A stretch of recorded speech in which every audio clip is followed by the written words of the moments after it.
Hi, I'm Tammy Sevcov, and this is Worth Considering, where we stretch our hearts and minds as Christians to consider different social issues, biblical issues, and consider why we believe what we believe, if we should believe what we believe, and other perspectives on what we believe.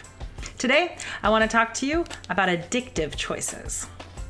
Now, ever since marijuana became now legal in many places, the question has come up if it's wrong or sinful for a Christian to do drugs, to do marijuana, to partake. Because, I mean, honestly, we get prescribed drugs and it's okay. So is it okay for us to do something recreationally?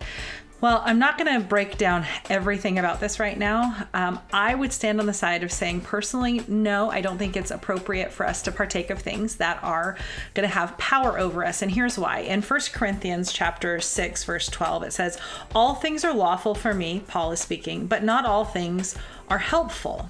All things are lawful, but I will not be brought under the power of any.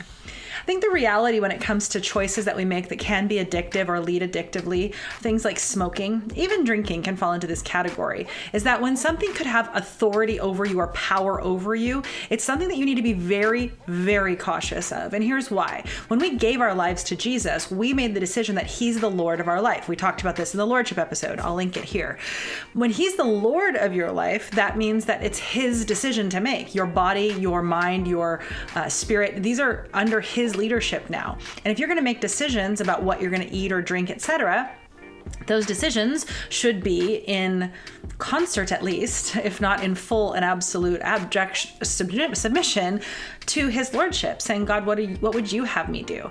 And typically I don't see a lot of Christians praying about that. Now, maybe I just haven't seen it, but I have not seen a lot of people saying, I'm not sure what to do about this, if I ought to do this. They're kind of usually making the decision more based on what their parents taught them, what their church says, but what is it that's appropriate before God? And I would say something like marijuana, which we know is an addictive substance and, a gateway drug, etc., is something that falls into this category of something that will have power over you.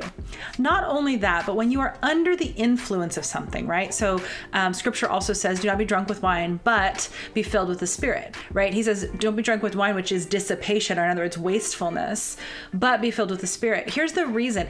Drunkenness removes your ability to have the leadership of your life, right? People say, well, it removes my inhibitions, right? But why do you have those inhibitions? Because you are in control and you have decided that you don't like or do like or feel comfortable, don't feel comfortable with certain things. When something chemically is removing inhibitions from you, you're in a place where now that has the authority over your life. That has the strength over your life. Instead of coming from the inside out from a healthy place, you're now being under submission in a sense to a chemical. So this is where we need to be very wise to what we're putting into our bodies, even medically, that we consider these things and make sure that we're getting the kind of healing and strength and support from our community of faith that we should to be able to walk healthy, walk wise in the decisions that we make. So this is where I believe that something like marijuana, or like I said, smoking, etc., these, when they're addictive substances, need to be something that we put into this category. Things might be lawful, but I will not be, Paul said, and I love that just for myself, I will not be brought under the power of any. I will choose to walk in a way that is worthy of the calling with which I am called. Scripture says that I will not be brought under the power. When I was about 17 and I really got a hold of the things of God, I made a decision in my life to not drink and not smoke. Now, being 17, you're thinking, well, you can't really drink. It's illegal.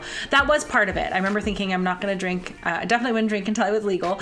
But it was sort of a decision in my heart because where I lived in Canada, legal age for drinking was 18. So by the time you're in high school, everybody's drinking. So it's really normal. And I remember specifically going out with some friends and running into a few guys from the basketball team along with the assistant coach who was a TA from the college. So college boy, hello. And I was 17 and we had kind of had some flirty words with each other, which was totally inappropriate on his side. Also inappropriate on my side, but I was a minor, so it doesn't count. And we sat down with the guys to talk. As we were leaving, they had just come in, and the TA, the assistant coach, offered me a sip of his beer. And I said, oh, no, thanks. And, I'm thinking I'm a total loser. Who's going to think I'm such a dork? I want to be cool, right? College boy. And then he offered it again a little while later. And I was like, oh, no, thanks. And I'm just trying to play it cool because I feel like such a dork. Well, then a little while later, he's like, I could get you your own. And I'm like, no, it's fine. Thanks. And a little while later, he offers me a cigarette, right? Because you used to be able to smoke in restaurants Yes, I'm old. And so he offers me a cigarette and I'm like, no. Finally, he asked me, he's like, have you ever had a drink? Big, epic, I'm just feeling such a dork right now. And I look at him, I'm like, trying to play it cool still. Oh, no. Just kind of play it off and keep talking with other people, kind of not, this little side conversation is not happening. And a few minutes goes by, he's pretty silent. And all of a sudden he turns and he goes, I really respect that. And I was like, respect what? What are you talking about? And he says, just that a lot of people go out and do their party thing and then they decide it's not good for them. But for you to just be able to make your decision and walk in that's just, I don't know, I really respect that. And I thought, well, then why did you spend the last 30 minutes trying to get me to compromise? Like, what in the world? I was struggling because I felt like such a loser. Total peer pressure. And I realized in that moment, you have no idea what people are thinking.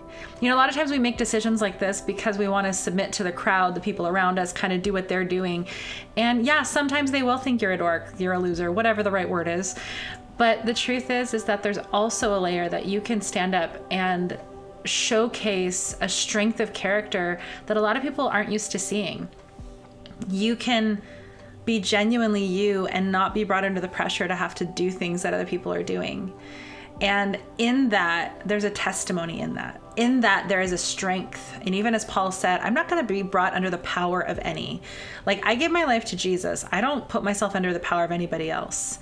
And I would just encourage you this morning, today, this afternoon, whenever you're watching this, that you would not be brought under the power of anything except for the lordship of Jesus, that the power that he has in your life would just override everything else, that no peer pressure, no coercion, and even no insecurity in you that wants to prove yourself would lead you down a path that would put things in your mouth, in your body, that would have power over you.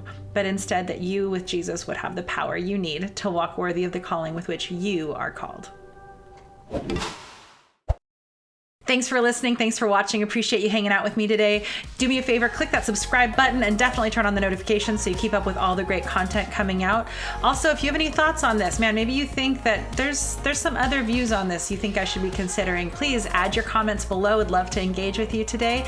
And just remember this week, it's always worth considering another side.